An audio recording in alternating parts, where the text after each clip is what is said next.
Ngibingelele kubabukele ekhaya i-TV2 bafowethu sazi solophuma uyikhaya TV2. Bafowethu la ngithe ngithi shwi, ngahlangana nomuntu obuye no-organizer lapho waseThekwini. Mfowethu sawubona unjani mfowethu? Yaphila futhi kunjani? Ngiyaphila mfowethu ukhuluma nosaziso wekhaya TV2 mfowethu nakuba ubani mfowethu osichaze kubabukeli. Uvuswa kaMbatha e-KZN ngumobilizer waseThekwini. Oh mfowethu wena mobilizer mfowethu kahle kahle iTheku lonke. Mfowethu nje konke okwenzekile ohlangothini leTheku imina engisebenza kanye ne-team yami nabaphathi bami. Oh ngizwa abantu kade bekhuluma nje bengena bathi amabhasi was very organized nangendlela i-transport athi khona. Mfowethu wenza ngani ukuthi lento yenze ngale ndlela yenza ngayo?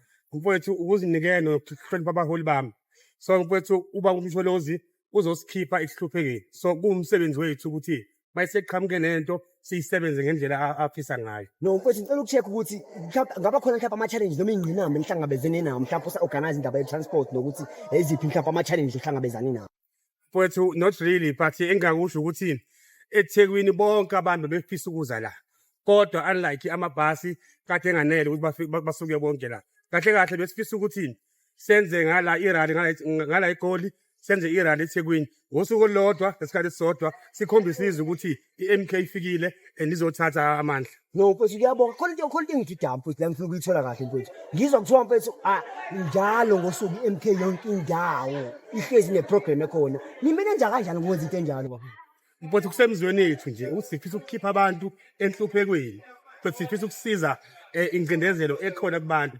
So mfowethu ukubambisana nje ukuqinisekisa ukuthi ijuthu onikezwe yona uyenza ukuthembeka. No mfowethu ngiyabonga sovala mfowethu abantu akade befisa ukuza la mhlawumbe ngenxa yokuthi i-transport bengazoyelanga uthini kubabukela abahleli ekhaya manje mfowethu. Mfowethu ngifisa ukuxolisa kuma-MK amahle wonke aseThekwini kade efisa ukuza la. So unlike-ke i-transport yangazibuna so sifisa ukuthi njengoba bengekho la sinabo kodwa and nabo bayingxenye yethu konke okwenzakalayo bayingxenye yethu. Ngifisa ukubonga kakhulu-ke ama-comrades akuma-VDs wonke asebenzayo kuma-wadi kuma-zonali yonke indawo ama-comrades asebenzayo. Ngifisa ukuthi ma-comrades asibambeni siye phambili umhla ka-29 seduzane siyongena emandleni. Siyabonga mfowethu ngomsebenzi omuhle mfowethu sibonga kakhulu. Ngiyabonga mfowethu. Siyabonga.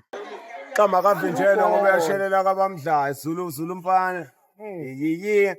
My name is Brian, man. What's up? Mfowethu akuchazele kwenzakalani la mfowethu? I-vibe ithini? Kwenza yini inhloso It's the people's mandate. Mfethu. Babungamalala ubonile ukuthi Soweto ngathi thulathula wathi akayizelena amathuba.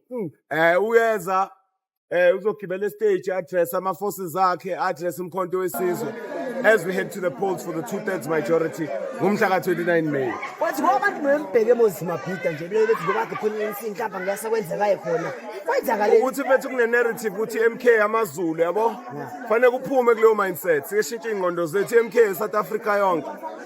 No mfowethu ngiyabonga mfowethu kakhulu. Babukela abahleli ekhaya manje mfowethu nongekho la.